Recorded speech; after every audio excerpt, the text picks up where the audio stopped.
know that our social media consumption isn't great, but we also all tell ourselves that it's not a big enough problem to warrant a change. I am going to be going in depth in this video on how that is wrong.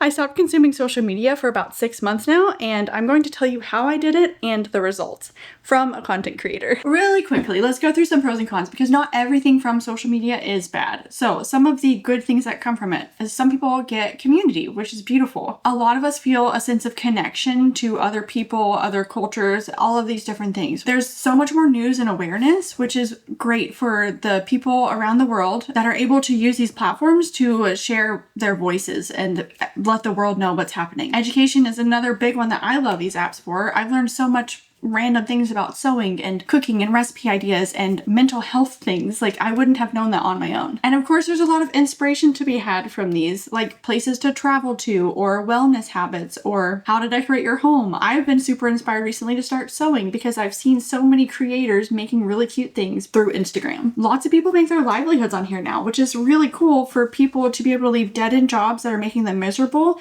to be able to pursue their passions and be able to make money from it. I think that's amazing. And a lot of us use it as a form of relaxation, which is something I'm going to be talking a lot about in a little bit. Okay, so some of the harmful things that come from social media. News and awareness. The flip side of the good is that there's just so much of it. Our brains were never meant to understand what is happening around the entire globe, and especially for the people that are super sensitive and really empathetic and feel things very deeply, it's very crushing. Plus, the news is oftentimes so manipulated that it's hard to understand what's true and what's not. The flip side of connection. I would argue that a lot of it is not real. A lot of us have these parasocial relationships with these other human beings on the screen, and it's just not very healthy for anybody. The flip side to inspiration is that it just influences a lot of overconsumption and disordered thinking and comparison, and it just makes everybody pretty unhappy. This one might sound silly, but you're left with no time to think your own thoughts. Another one that I've become super interested in recently is that we are all becoming the same person. We all dress the same. Our houses all look the same. We all use the same brands and products. We all consume the same books and movies and shows. Everybody's getting the same fillers and plastic surgeries done. There's even a TikTok accent now, so we are literally all starting to sound the same. We are all having the same thoughts because we are just all reiterating and regurgitating what we are hearing online. It's actually really horrifying to step back from it and take a peek. Nobody is unique anymore. And then you have the obvious ones, like I've seen some really horrible stalking situations that come from these apps. There's a bunch of child exploitation that is just horrifying. Looking at what social media does to adolescent brains is also pretty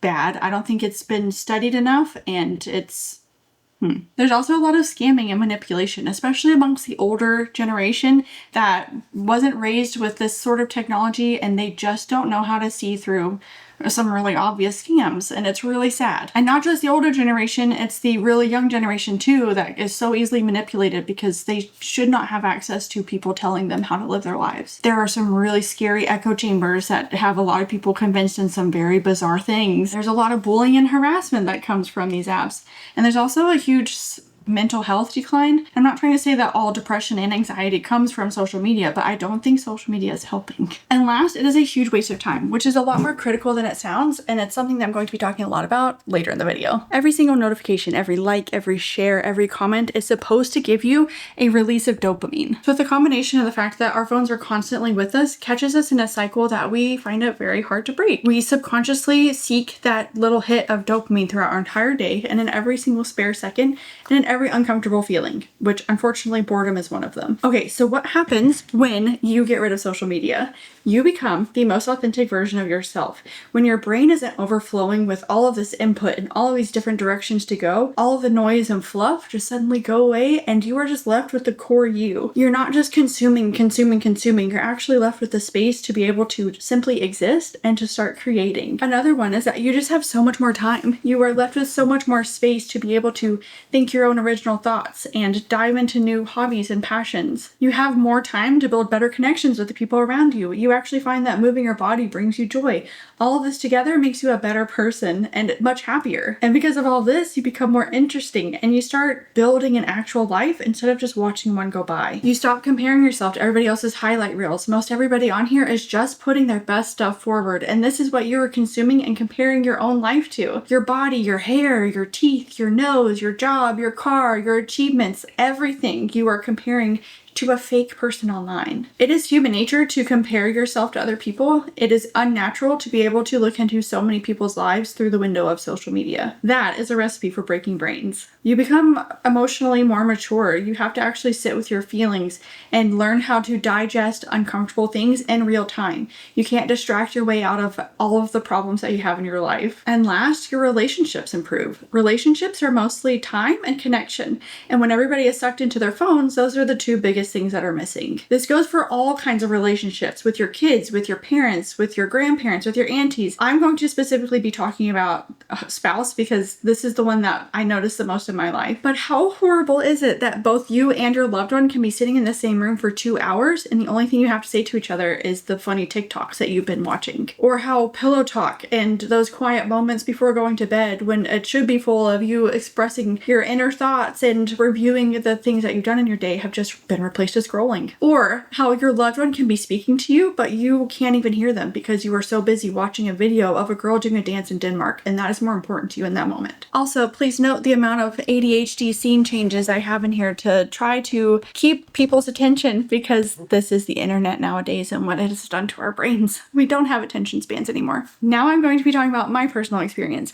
I was spending an average of 6 hours a day on my phone, and I justify that. I do this as my job, and looking back on it now, I am incredibly embarrassed and so sad about how I treated the people of my life. I was pulling my phone out for every spare second. If I was waiting for an elevator, if I was waiting at a red light, if I had to go to the bathroom in front of my children. So for me, it wasn't about the time wasted and the lack of fulfilling things I could have been doing with that time. For me, it was more of the compulsive need to check my phone all the time, never having a single second to digest my own thoughts or hear my own feelings. Also, the lack of connection that I could have been having with everybody around me. Another thing that is truly terrifying is, especially at nights, me and my husband would both get on our phones, especially after a long day because you feel like you really need that. And then an hour, 2 hours would be gone. Like it would disappear. And both of us would be really confused how 2 hours had gone by. And we would just shrug it off and be like, oh man, we must have really needed that relaxation time and like self-care time. That's not self-care. Getting sucked into social media, it might feel like relaxation, but it's actually incredibly overstimulating for our brains. We stop thinking, we stop creating, we stop doing the things that actually make us truly happy. So that is where I was at. And then something horrible happened to us around Christmas time. And both of us were so happy to give up social media for 2 weeks because we just needed that time together.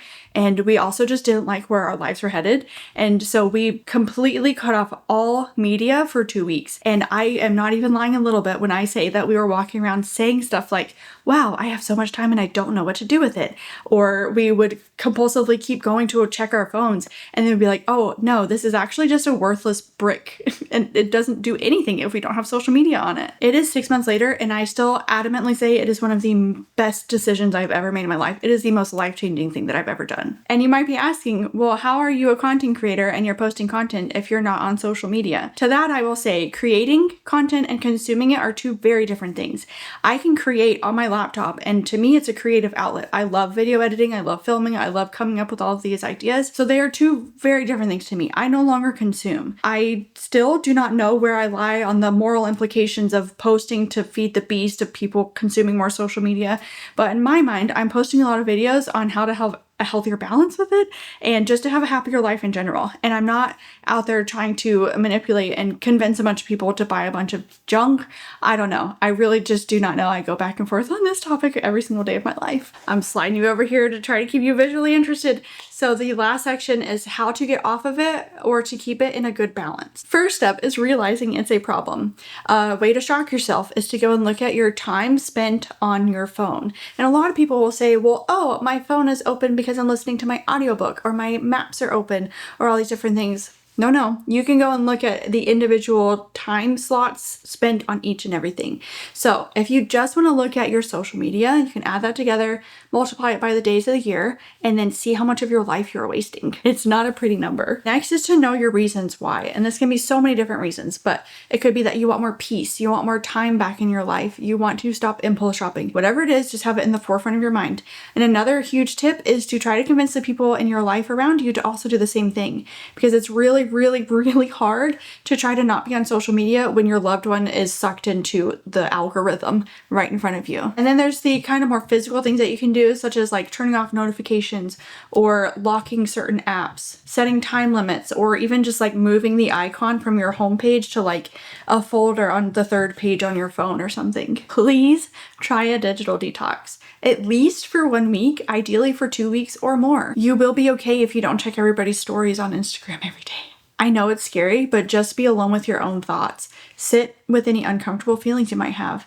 And if you feel boredom, that is actually a beautiful thing, because with boredom, if you sit in it long enough, by the time you get to the other side of it, that is where inspiration is. That is how you learn what you are interested in. Once you can dive into that, that is where you will start to grow as a human being. So be okay with doing absolutely nothing, because that is one of the best things you can do for yourself. And then last, when and if you choose to come back to social media, have some rules about when and where you are allowed to consume it. For me, I don't do it in the mornings at all. I don't do it in the evenings.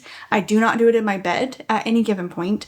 I do not do it at the table, so for breakfast, lunch, and dinner. I do not do it in front of my children, and I do not do it if there's another person in the room. Even if they are not talking to me, I do not want to close off that chance for connection. It is important to realize that you can live without social media. And that's the trick. Like, they make you feel like the fake life that you are viewing through a screen is more important than the real life that you are actually living. This has been a topic that has been on my mind, weighing heavily for a very long time. And like I said, it's still something that I go back and forth on all the time, of like, I just want to delete the app entirely, and I want to try to convince other people to do that. But it's also like a beautiful place, because I don't know, I feel like the community that I'm curating, for example, is just a lot of really good people that are trying to make the world a better place. And unfortunately, I don't think that everybody deleting social media is an option in the world anyways. So on the other hand, I feel like it's important for us to learn how to use it properly instead of being manipulated. I have seen how bad it can be, and honestly, at the end of the day, I feel like it is up to us individually to decide how much we want to consume and how much we want it to control us. Please let me know what your thoughts are on this. Like I said, I feel like there's so many more things that I could say about this, and it's just a huge topic that is ever growing, honestly. But anyways, thank you so much for being here and listening to me ramble. I will see you next time. Bye.